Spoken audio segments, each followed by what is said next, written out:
Another update tayo dito sa ating guinea pig. So mga boss, yun lang yung intro natin. Pero ngayon mga bossing ay first time lang natin vlog tong ating mga hamster, no mga boss. So ito mga bossing ay aking second business or kumbaga second hobby. So ito yung mga pinapadami at inaalagaan ko, no mga boss. So unang-una itong pinaka-favorite ko na guinea pig. So ayan, wala naman siyang pangalan pero favorite ko yan itong guinea pig ko mga bossing. Kasi nag-iisa lang yan. I mean, isa lang talaga yan. Pero ayan, favorite ko yan si guinea pig. Kasi yung bata pa lang ako mga boss, ay ito yung alaga ko na. Marami sila, 7. Pero dahil nga medyo bata pa, nabenta ko na din. So ayan, yung isang alaga ko, no, guinea pig. So meron tayo dito din mga hamster mga bossing. Ito yung tinatawag na Chambal dwarf hamster mga boss. So isa itong uri ng hamster na mga bossing na dwarf. So ito yung mga maliliit na klase at minsan mga nangangagat din, no? So ito yung mga Chambal dwarf hamster. And ito naman yung mga GH and TBH, no, mga boss. So yun mga inom. So ito yung GH is yung mga hindi humahaba masyado na buhok ng hamster. Yung mga GH or golden hamster, no? So yung mga TBH naman sila yung mga mahaba yung hair or mga ganito mga bossy. Ayan, yung mahaba yung mga hair nila mga boss. Ayan. So yun lang magkaiba, no? Bali dalawang klase lang naman yan, Syrian, GH and TBH. Then ito mga boss, meron tayong alaga dito mga mice. So binebenta natin to mga bossing, no? Itong mga mice natin. So ito yung mga maliliit na mice lang. I mean maliliit na daga na hindi na lumalaki. So ayan mga bossing, may available tayo nan.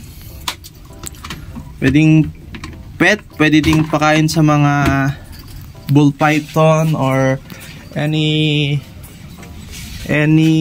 na reptiles na kumakain ng daga. Ayan mga boss. So ito yung mga binibreed natin, no. Dito yung mga breeding station natin. So nilagay natin dito sa bin cage na I think 10 liters or 12 liters na bin cage is 3 female and 1 male. So yung iba minsan 2 female and 1 male, no mga boss. Ito yung mga klase ng maliliit na daga. So ito naman yung klase ng malalaking daga mga bossing. So ito ay medium size na rats. So ayan, sila yung lumalaki ng malalaki. Hindi naman yung sobrang laki, parang dagang bahay lang na dagang kanal. Ganun. Ito, may sample tayo dito ng breeders. Pero hindi ko na muna papakita. Ayan, papakita ko na rin. Pero ito parang ganito lang din siya kalaki. So mas malaki yung ganito lang din siya kalalaki mga bossing. Pero ito sobrang lalambing nito mga boss, yung mga rats na to. At di siya nangangagat, no? Depende lang kung na-stress sila ng sobra, baka mangagat. So ayan, sobrang lalambing nila mga boss. Tas ganito sila lumalaki. May mas malaki pa dyan mga bossing pag naging adult pa. Pero to adult na to mga boss, adult male. Yan, makita mo mga betlog. So ayan, dalawa lang yun nandito mga bossing. Tapos nilagay ko yung mga medium size na rats natin kasi dyan muna sila para mas mapalaki. Mahirap din kasi pag sobrang crowded mga boss, hindi sila lumalaki. Tapos ang bilis bumaho ng kanilang lagayan. So ito pwedeng pang pet, pero kadalasan pang feeders sa mga bull python mga bossing. Ganun lang talaga yung cycle mga boss. Kailangan din magbawas, no? Then andito yung mga ibang breeder ko, no mga bossing. So dito yung mga binibreed din natin. May mga mice. Ito yung hamster, no? May anak ba yan? May anak yan mga boss, syempre. Ayun, no? So ito din mga rats. Ayan yung mga anak niya, oh. Diba? Cutie. Nagugutom na kasi to mga boss. So time of feeding na nila ngayon. Pero minsan, kadalasan pala gabi ako nagpapakain mga boss. So makikita nyo yan yung rats. May anak na din, may anak. Ito nyo. So yung mga rats, umaanak sila ng more than 20 pieces, no? Pero hindi pa ako nakakaranas. So naranasan ko pa lang sa rats na anak nila na sobrang dami is 14 pieces mga boss. 14 pieces yun. So ayan, may mga malalaking rats na wind na rats.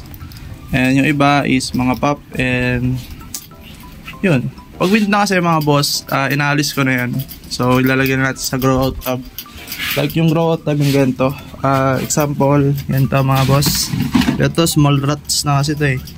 So di pa ako nakapag-harvest kasi kukunti pa lang naman yung breeder natin ng mga rats. So yan, 4 pieces dito. Tapos dito ay 6 pieces. So nagsimula lang naman ako sa rats, 4 pieces, 3 female and 1 male. Pero yan, dumadami na sila. Ano, thank you Lord sa pagpadami, no? Yan, dumadami na sila talaga mga boss. And tuloy-tuloy pa rin yung breeding natin sa mga rats. Then sa mga hamster naman mga boss, yun, goods lang naman yung breeding din natin. Example nito, saan ba yung maraming anak?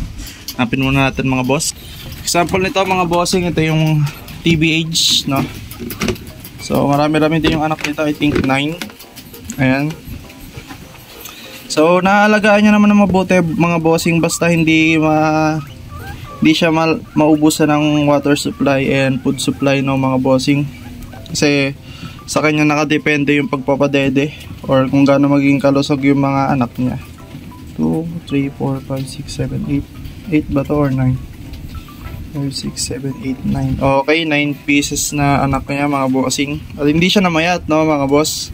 Kasi kadalasan sa mga hamster pag nagpapadede or nanganganak or may anak ay namamayat. Pero yan, healthy pa rin siya. TBH siya mga bossing.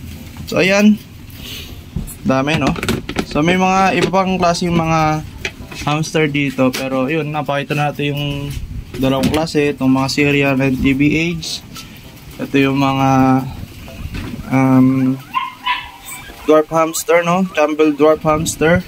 Next, meron pa tayong mga winter white. Kasi winter white na din ay nag-build tayo sa magpapadami. No? Sa ano naman, sa Roborovski, kahit pa paano yung isang pares natin nag-aanak ng 3. So, goods pa naman, kahit pa paano. So, harapin lang natin yung 3 na yun. So, ito yung Roborovski na kahit pa paano ay nakakapag-breed pa rin tayo, no, mga boss. Kasi sabi nila sobrang selan at napatunayan ko na sobrang selan nga, no, mga boss. Pero ayun, nakapag-breed pa rin naman tayo at nakikita nyo ay yung mga anak niya. Ito yung medyo sobrang cute na sobrang lilikot din no, mga boss. Para may black eye yun, kinagat bata. So ayan, kahit pa paano, hindi naman sila naangkat. Pero sobrang kulit nila mga boss. Ayan. So ayan, sobrang cute no mga boss. So ayan. So yun muna yung update natin dito sa ating hamsterin mga bossing. At papakainin ko na muna sila. Update na lang din ako sa isda, I think tomorrow or ngayon. So ang date natin is December 12 or 13 ata. Pero yan, December 12 mga boss. So yun muna ang update natin dito sa dagaan no, mga bossing. Maraming salamat sa panonood. And sa mga gustong umorder mga boss, PM nyo lang ako sa ating FB page. Eto mga boss, Carl Aqua Life no? Yan. So more on isda kasi tayo. Then nag-add lang tayo na panibagong hobby natin na hamster and rats. So yun muna ang update natin dito sa ating dagaan mga bossing. So yun lamang. Peace.